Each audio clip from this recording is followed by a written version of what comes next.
My name's Naomi Alder. I'm from the College of Arts, Humanities and Education, and welcome to this webinar about studying humanities at postgraduate level. Alistair's going to go into a lot more detail, but just to let you know, like a brief agenda of what we'll be covering. So we're going to talk about what it's like studying at postgraduate level at the university. We'll go on to talk about the benefits of a humanities degree at postgraduate level.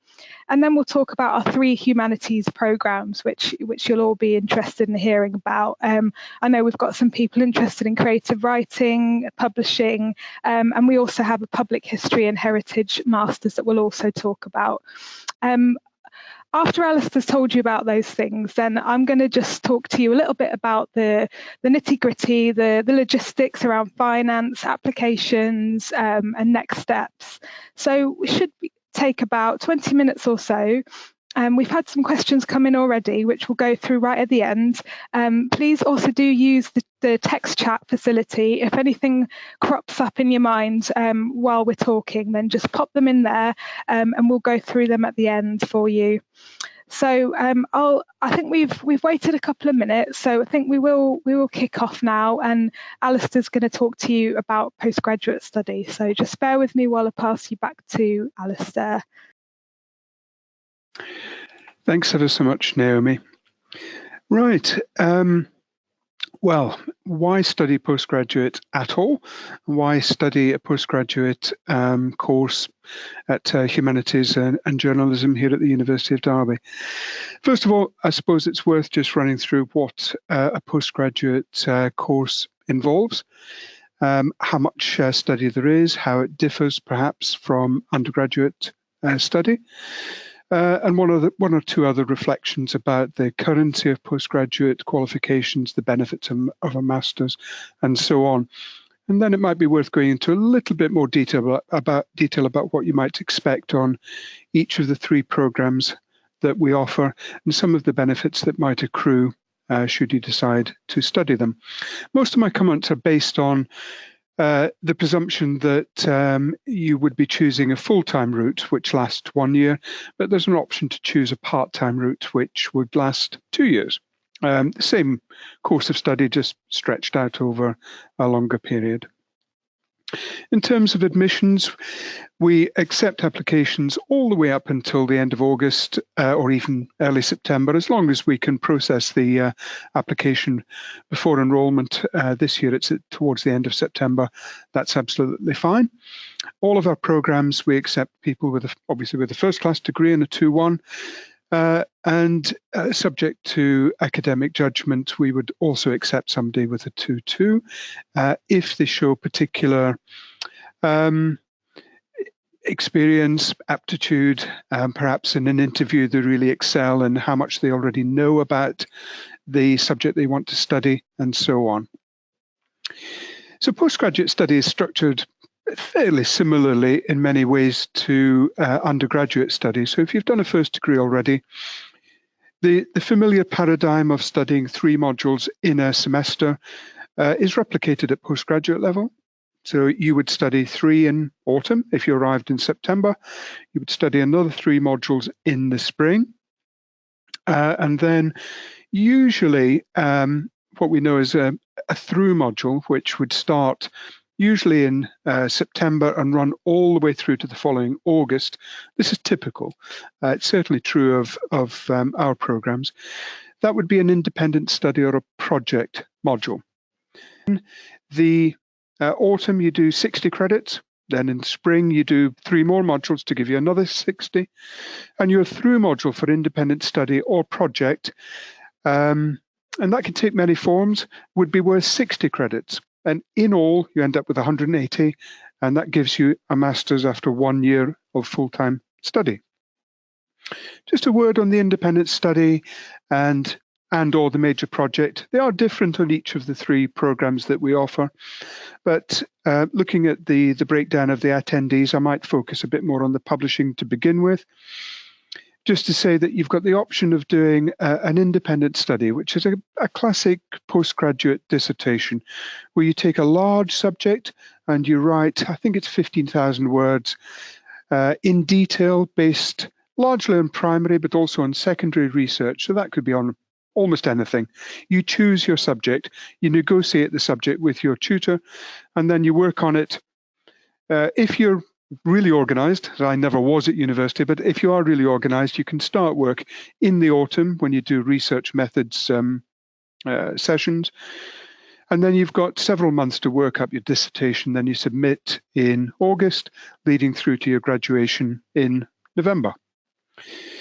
You could also choose to do a practical project. So you might choose to work with a number of other students to do a book project. You might publish a book. Indeed, one student in the first year on their publishing commissioned other students and others to work on a book which was published the following June. And then he was able to go for a job interview with Penguin Random House and hold up the book that he did and said, I did this book. So it's terrific for employability. So that's the overall structure of a postgraduate program here at the University of Derby. It's fairly typical. There's nothing fundamentally unusual about how we do it. Most of the programs assume no real prior knowledge.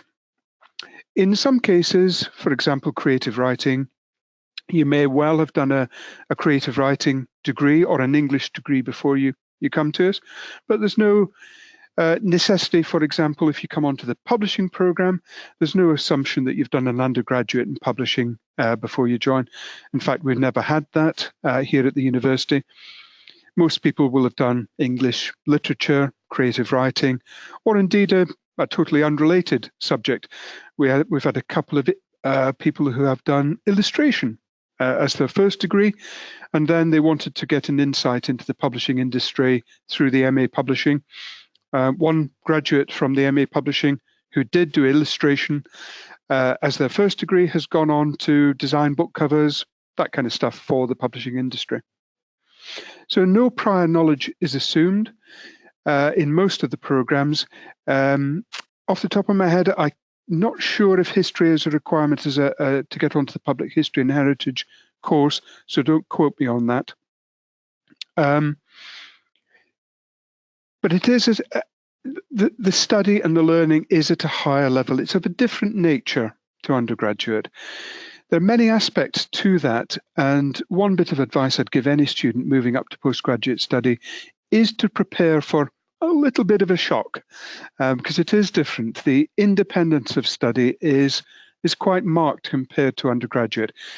In your third year of your undergraduate, you will have had an independent study module almost certainly, and that does involve, at very good universities, such as the University of Derby, you will have done some really good primary research for your independent study in your third year, but it is a step up at level 7, as we know it, to postgraduate level. So as long as you're prepared for that different level and ease into it, one thing about the postgraduate is that it flies by.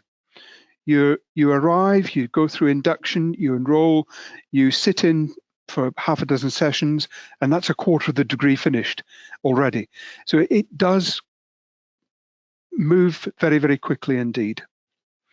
So no prior knowledge, no great assumption of prior knowledge, but more independent study and more presumption that you will be a self-starter. So more presumption that you will take the initiative to go and do the primary research. There's plenty of guidance, plenty of supervision. Indeed, here at the University of Derby, the number of supervision hours that we provide, both on the taught and particularly on the independent studies module, is really exemplary. We offer 2 or 3 times the number of hours of supervision and support compared to some other institutions. So you're fully supported, but do be prepared for that step up in study. Now, why do this at all? What are the benefits of studying a postgraduate degree? There are several types. The 3 that we offer here primarily are what I describe as professional masters. Some master's programs, for example, advanced literary theory, that you might get at a Russell Group University, is more just about advanced academic study and intellectual stretch as a bridge towards further postgraduate PhD study. That's one model. Our three programs are professional based in the sense that they are designed, at least in some measure, and for probably a majority of students, in order to equip you with the skills, the attributes, and fundamentally the understanding to give you what you need, not only to get a job in your chosen industry, be it heritage management, be it as to go on as a writer, maybe a copywriter or a magazine writer or whatever it is, or indeed to work as a literary agent, an editor, a freelance editor, or a publisher. That's the primary focus, but there's enough intellectual content, academic underpinning in the programs that, and also a huge range of transferable skills in the programs, that you would gain a huge amount of learning and insight in studying the programs that you don't necessarily have to go on to be a publisher if you do the publishing MA, for example. The main focus for a lot of people studying publishing or creative writing or public history and heritage here at the University of Derby will be to give you an edge in getting a job, let's put it in that way, in getting that first rung on the career ladder. A master's degree undoubtedly will help in that regard. It will make your CV stand out from lots of others, because only a minority of graduates go on to do a postgraduate course. So having an MA after your name is an undoubted advantage on your CV. But I actually don't believe that's necessarily fundamentally the most important thing, certainly in some areas. Creative writing possibly, but certainly in publishing. What publishers are looking for, and I should know because I ran my own book publishing company for 30 odd years before I came to the university, interviewed literally scores, maybe hundreds of graduates for jobs in the publishing industries. What we're actually looking for is aptitude, ability, and a certain mindset. And it's more that mindset that you get from studying postgraduate. Postgraduate students, when they arrive for an interview, they get the interview in part because they've got the MA, but in the interview, they tend to perform much, much better than those people who only have an undergraduate or perhaps no degree at all. Because they've got those communication skills, they think more deeply is not quite the right word, but they have greater critical faculties of analysis and so on. They also know a lot more about the industry into which they want to move, and therefore any answers they do give are pertinent, knowledgeable. Indeed, I always cite the example of one student, one graduate, who, in order to get a job in a very particular niche in an industry, did her independent study precisely in that subject, so that when she arrived for a job interview to try and get a job within that particular sphere, not only was she knowledgeable, she was actually way more knowledgeable in that specific subject than all of the interview panel combined, probably. As a result, she not only got the job, but she started in May before she'd finished the master's. It was that effective. So I think the real benefits are getting an interview, performing much better at the interview, and thirdly, we'd like to do some empirical research about this, but we certainly got a lot of anecdotal evidence, mainly from employers and graduates, to say that once you do get that first job in your chosen industry or your chosen career, or if you go and set up your own company, because that's a really valid way, in doing an MA, you could set up your own publishing company, literary agency, writing agency, or whatever you want. And you would have all of the skills to enable you to do that. And if I can set up a publishing company with my skill set, then anyone can. Well, the real benefit for me of studying the postgraduate is that it gives you all of those skills, understanding, and ability that once you get that first job, it might only be an entry-level job as an editorial assistant or whatever it is, but you're able to do the job so well that your promotion prospects are very, very significantly enhanced. I know so many graduates. One sticks out in my mind, um, whom I taught to do how to create ebooks. I taught a little bit about the coding of that. I remember her being very scared about that initially, but she mastered the technique of doing that, and then went for a job interview, quite speculatively, as she admitted afterwards, to be a digital ebook assistant at a publishing company. As it turned out, with what she'd learned on the Masters, she knew more than the interview panel about ebooks. Within 18 months, she was their entire global digital manager for ebooks, within 18 months. Now, I'm quite convinced that without having done the Masters, that career progression would not have been quite as dramatic. And Kate, that student I refer to now, still connected on LinkedIn, is just going in leaps and bounds. So I think the benefits of a year's study probably mean that you accelerate your career progression much more significantly. So I think the benefits are tangible, the benefits are real, and I thoroughly recommend it. Much more generally, I did a master's myself, and I can honestly say that in all my professional life, I've done various things. I set up a book publishing company.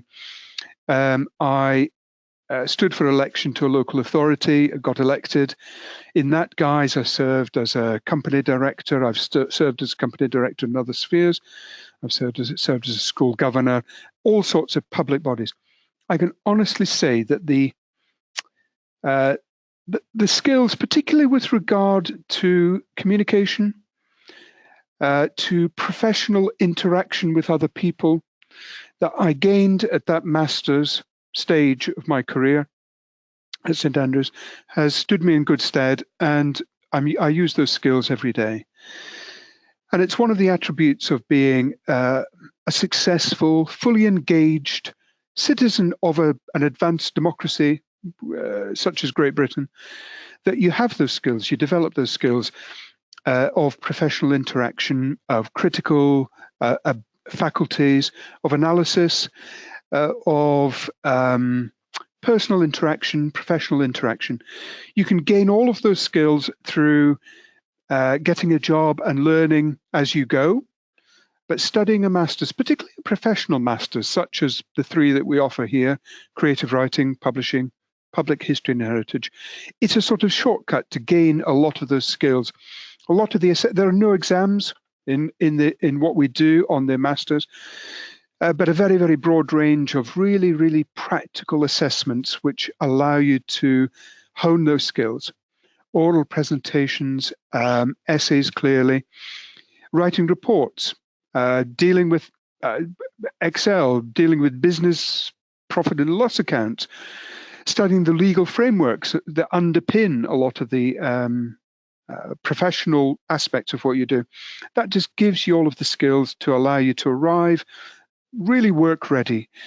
Not that work has to be your ultimate destination. Some people come, I know several people on MA Creative Writing, for example, I know just came to study it because they wanted to do a master's in creative writing with no real intention of using it on into the career, into a career. So there's no obligation. But if you do decide to go on to get a job or to set up as a freelancer or as a set up your own company, then you do graduate with all of the skills and attributes that you need. Turning to one or two of the questions that we've already had, it might be useful just to go through some of that. We've got quite an interesting one about how and when is the best way to network while studying. Now, it depends partly on how much time you have available, how much facility you have to travel. A significant proportion of students do still carry on a part-time job while they're studying full-time on the MA. of their choice. Full-time MA is it is full-time study. In the Teach module, notionally requires 200 hours of study. 20 credits equals 200 hours. So if you're studying 3 over that 12-week period, that does add up notionally to 600 hours of study. So it is quite a lot of work. But in reality, a lot of students do hold down a part-time job while they're doing that. Now, if you do work while you're studying, the amount of time to do genuine networking, to get placements, to do internships, to get work experience outside the course may be limited, in which case a lot of students will try to concentrate that over the Christmas break, over the Easter break, and particularly over the summer before they graduate, while alongside their writing up of their dissertation. So it does depend on your circumstances, but if you do have time, then there are myriad ways of networking, of getting your name out there. Top of the list, get on LinkedIn. Create a blog if you don't have one yourself. Make it professional. Write it as well as you can. Proofread it, make it perfect, make it topical, make it relevant to what you're interested in. If it's creative writing, put some of your writing up on a blog, and then maybe a reflection on it. Reflect on the state of writing or literature in the world. Perhaps post a comment about censorship in North Korea or China or whatever. Make it topical, make it interesting. And then once you've got a blog, then you can post that on LinkedIn, drive traffic to your blog. Really keep it alive, keep it fresh. Link with other people if you're interested in publishing, for example. Link with me on LinkedIn. I think I've got about 1,600 connections. That means that for every time if you connect with me, you've got 1,600 second connections that you can then explore connecting with. Don't bombard too many people with lots of connection requests. Be selective with them. LinkedIn is very, very important. In any city, such as Derby, there's lots of things going on. Go to literary events. There'll be poetry readings. There'll be book launches. Go to Waterstones in whichever city you live in. There may be literary salon going on. There will be book festivals. We just had the hugely successful Derby Book Festival. So volunteer at that. Network. If you do volunteer at a book festival or a history event, join local history societies, whatever it is, just connect, just network. And you can do that throughout your period of study. Go to the London Book Fair if you're interested in books, if you want to pursue a career related to literary culture, then you can do that. If you're on the MA publishing, we take you to the London Book Fair each year, for example, and I'm sure there are opportunities. I know History and Heritage go on trips to Chatsworth, for example, which is one of the key partners with the university, and I'm sure there are other opportunities there. So lots of ways to network. Just get your name out there. If you have written something and it's been published, then on your LinkedIn profile, put it that you are a published author, rather than just rather than saying you're a student. Lots of ways of doing it. Be professional is the key. Act as if you're already in the industry. Try to get work experience. Try to get internships. Those can be hard to get, but just keep persisting and try and get those. So I hope that helps to give some advice on networking.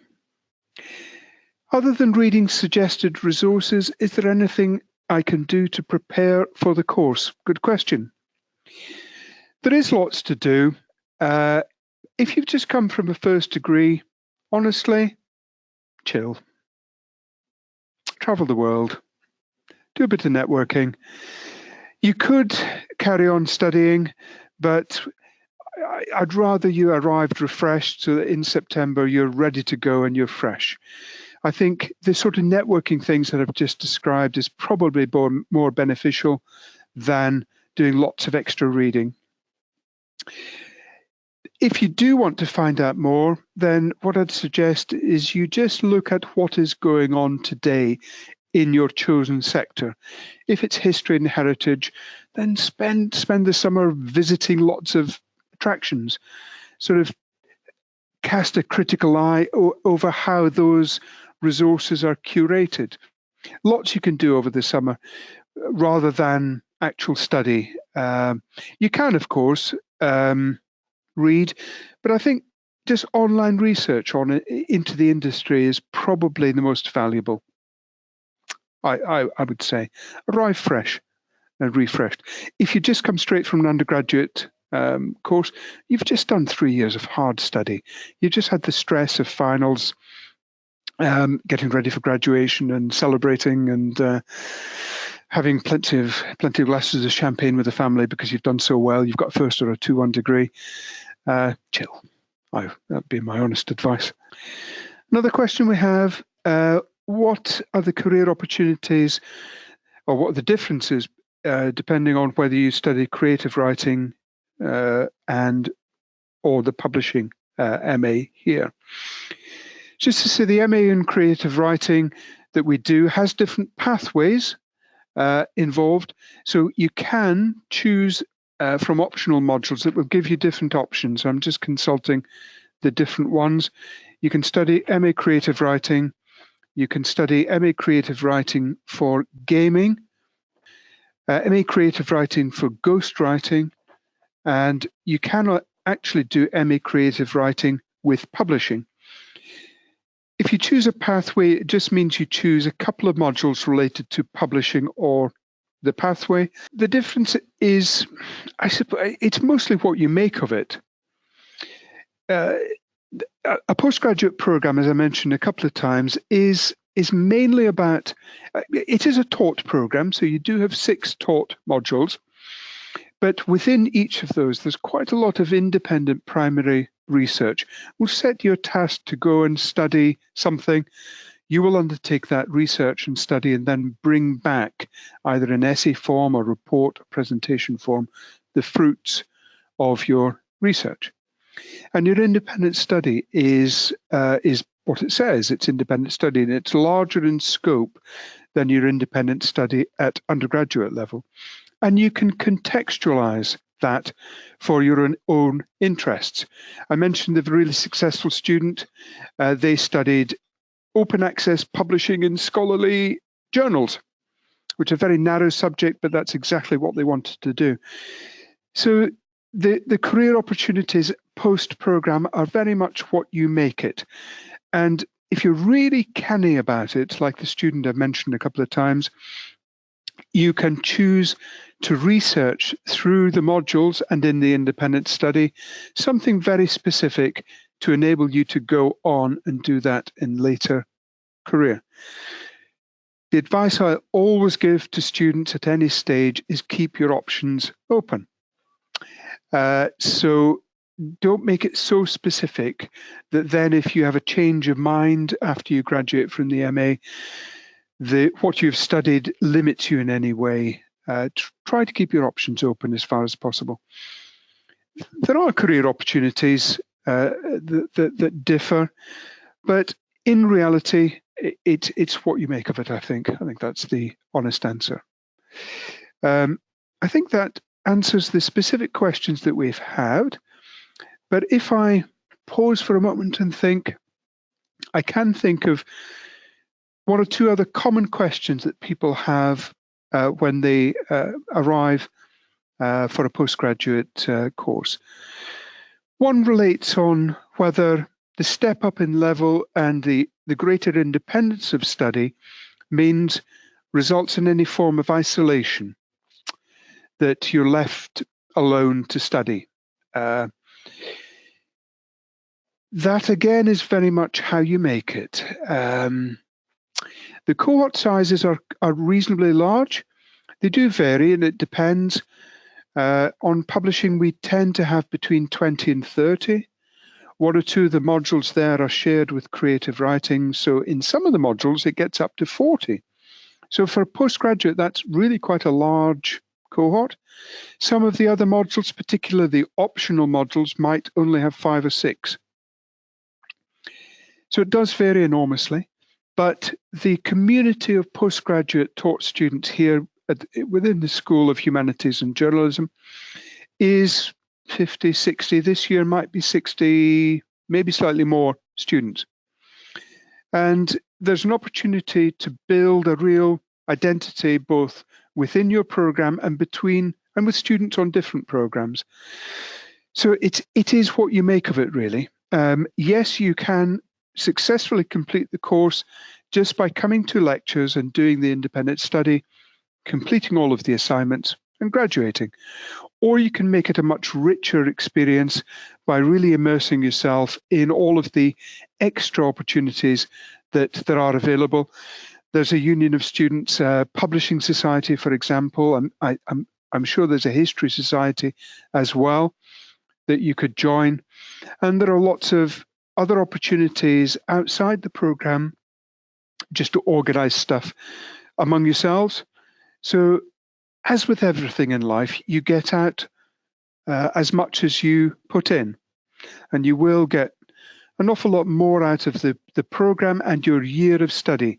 I think conceive of it not as a program, but as a year of personal growth, of intellectual growth, professional development, and preparation for future life. It is a year. The course is part of that year. The other part of the year is the extra opportunities that you take and you make for yourself in order to maximize the benefit of that year. I think for a lot of students, it can be transformational. For those students who regard the MA as a sort of a ticket in order to get a job, for me, that's not the way to approach an MA, because that is too limited a conception of it. In a sense, if you approach the MA as just as a way of getting a qualification in order to get you a job, that will be all it is, and you're missing a lot of opportunities that would be far more beneficial to you long term. There are lots of other opportunities that I could suggest you take advantage of.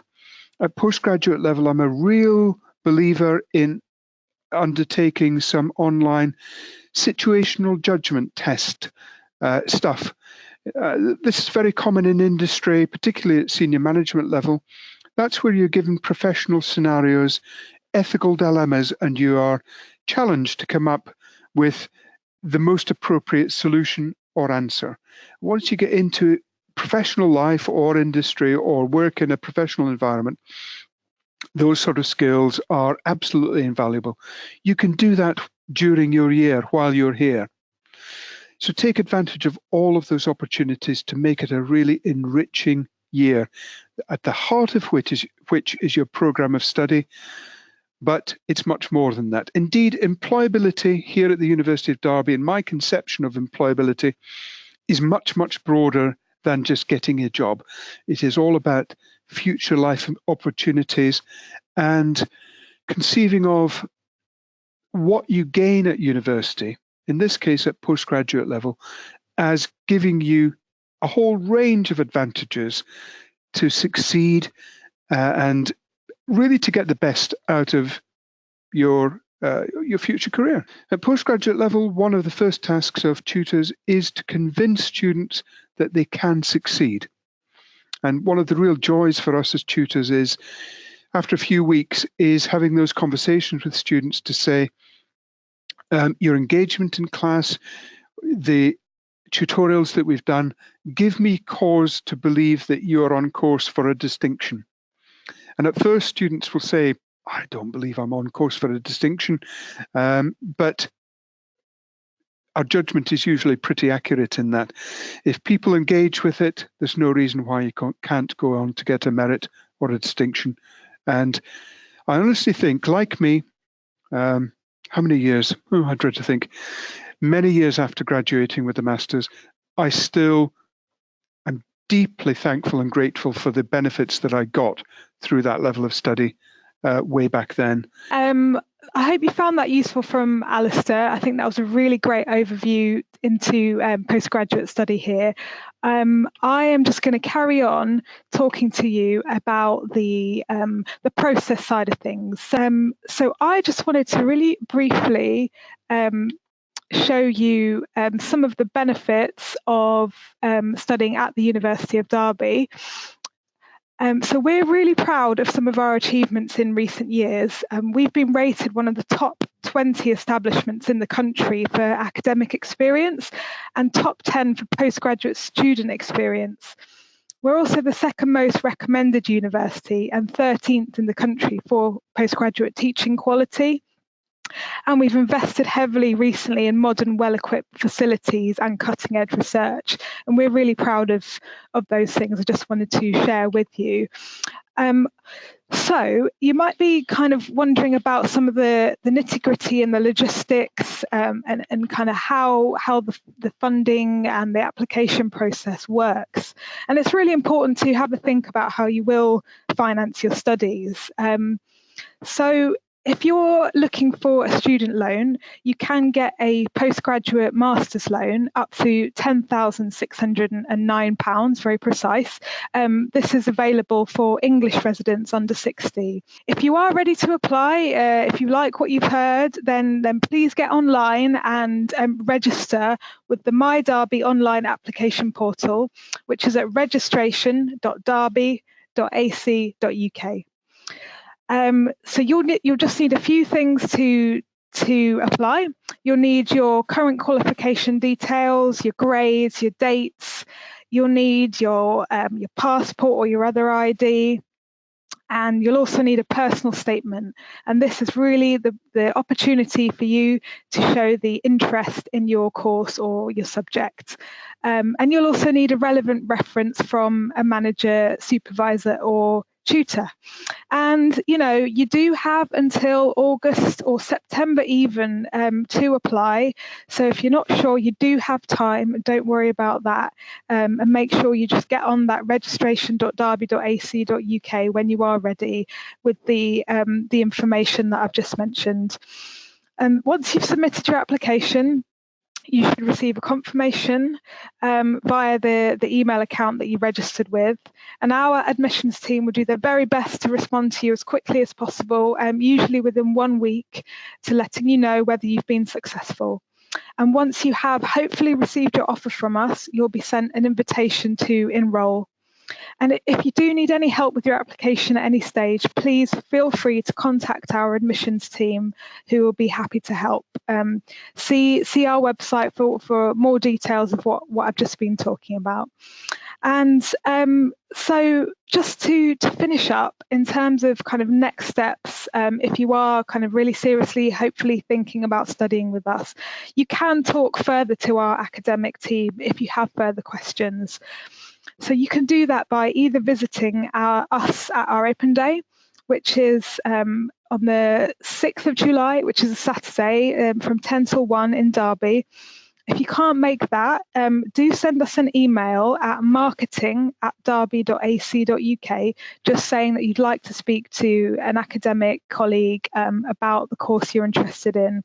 And we'll kind of go from there in terms of putting you in touch with the relevant person.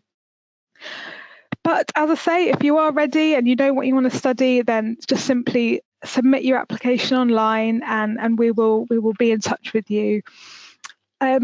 Another thing you can do, which might be quite useful, is join our postgraduate Facebook group. And on that group, you can make connections with fellow applicants and you can kind of keep up to date with our news and also ask questions to us or to your fellow postgraduate applicants. And do follow us on our other social media channels as well, Twitter and Instagram. So that's about it from me. I just want to say a big thank you for listening, and we really hope to see you in September.